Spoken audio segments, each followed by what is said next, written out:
Third parties. When we talk about third parties and the difficulties that they present,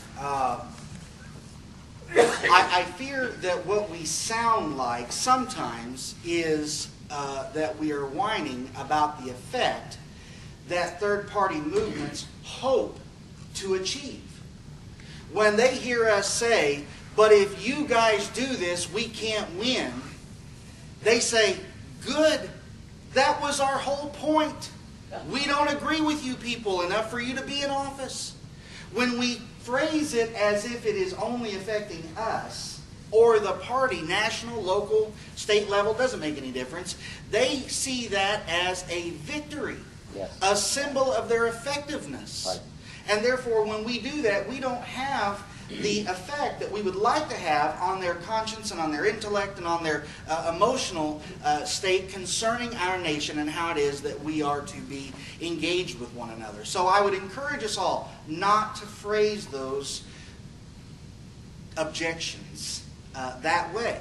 And I'm not at all being disingenuous. I'm not saying let's make things up or be less than honest at all. But there is another side to the debate and to the discussion that unfortunately the third party activists have not taken into consideration fully. Right. Third parties cannot win in this country. There you go. And in case anybody missed that, third parties cannot win in this country. Now, if we take the Republican Party itself out as an example of a successful third party, because it really wasn't. The Whigs were not a viable party any longer. The Whigs were the anti-Andrew Jackson party, and when Andrew Jackson was no longer in office, they fell apart at the seams, and they divested themselves into all different sorts of political movements all across the country.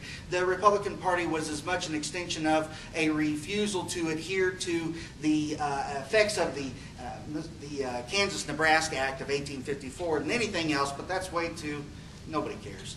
Your eyes will roll back up in your head, and nobody's going to care about that one way or the other. But nevertheless, if we take that out of the mix, there has never been a third party candidate on the national scale that has ever won at all. That's right.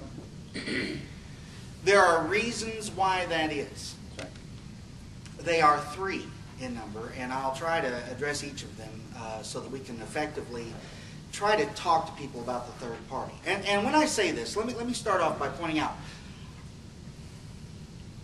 there may be somebody in this area who has spoken at more tea parties than I have, but I'm not sure who that person would be. Maybe the rabbi.